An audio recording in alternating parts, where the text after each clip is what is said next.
We should really do our best to determine what the original author intended. I see a move away from that in young historians of putting their own revisionism, that's postmodern. That's a good question, whether this is a reflection of postmodernist historiography. But as I said in the debate, it's a good hermeneutical principle that before you tried to read between the lines, you ought to learn how to read the lines themselves. And I don't think that Richard has learned to do that yet in interpreting, for example, the Gospel of Mark. And just one more point, if I might make it. One of the most important turns in the last half century in New Testament historical Jesus scholarship is what's been called the Jewish reclamation of Jesus. That is to say, in contrast to earlier scholarship in the late 19th and early 20th century, contemporary scholars have come to understand that the proper interpretive framework for Jesus of Nazareth is not Greco-Roman pagan mythology. It's first century Palestinian Judaism. Jesus was a Jew. And this is the culture and the background against which Jesus is to be properly understood. And Richard just hasn't appreciated or appropriated this Jewish reclamation of Jesus. He's still intent on interpreting Jesus against a pagan mythological background rather than against first century Palestinian Judaism.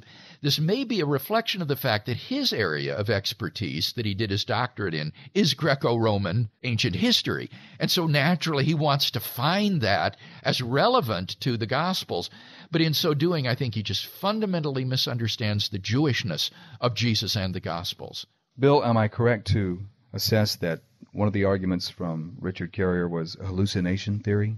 Yes, he would, with broad strokes, indicate that he thought that the early Christian church was steeped in hallucinations and visions, and that therefore these resurrection appearances, which he admit occurred, were merely hallucinations. So he calls Paul a happy schizoid and refers to Mary as psychotic, and thinks that that serves to explain everything. I can see the strategy of trying to deny the empty tomb and show that the tomb wasn't empty, that the rotting body of Jesus was in the tomb, because hallucinations don't explain the empty tomb. That's one of the problems with the hallucination hypothesis. It only tries to right. It only tries to explain the appearances, but it says nothing about the other facts that I mentioned, like the empty tomb, and then the very origin of the disciples' belief in Jesus' resurrection. One of the points I made in the debate was that hallucinations are explanatorily inadequate to explain why the disciples would come to believe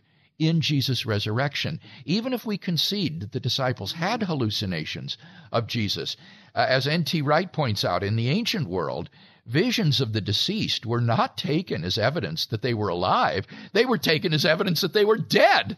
And you were seeing visions of the dead man or a person.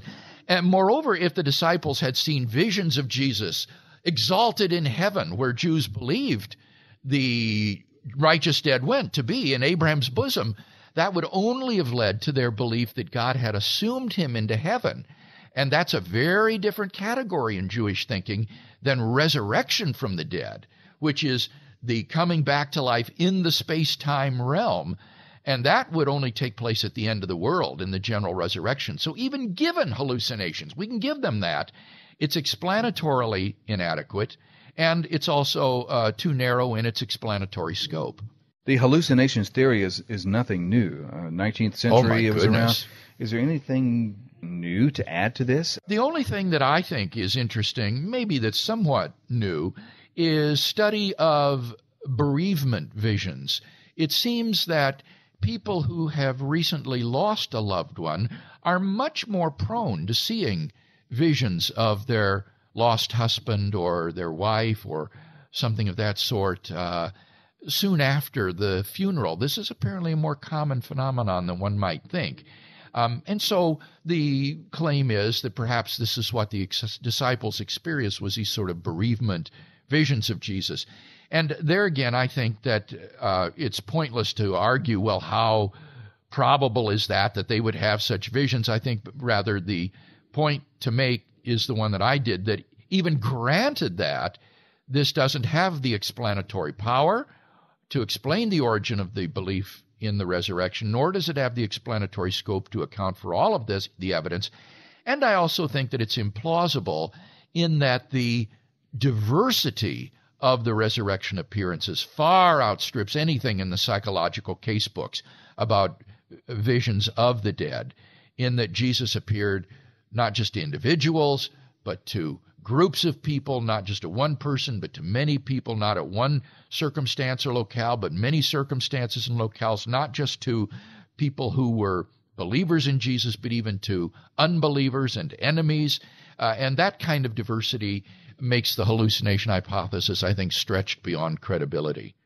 Am I right, Bill, that there is material about bereavement hallucinations and hallucinations in general, that hallucinations don't tend to have a lot of transformative power, that upon reflection you can say, well, I think it will, especially if there's a sword to your throat, or especially if you're going to have to give up God's religion that you were raised with and so forth, and die for it, you kind of have a tendency to say, you know what, I think I might have been hallucinating. Right. These folks who see a widow who sees her husband or these other sorts of bereavement visions, they don't come to believe that the person is still alive. They don't go to the cemetery to see if somehow the grave is now empty and exhume the casket. They recognize they're seeing their loved one in the afterlife. And so these don't have, as you say, this transformative power that clearly occurred in the lives of these early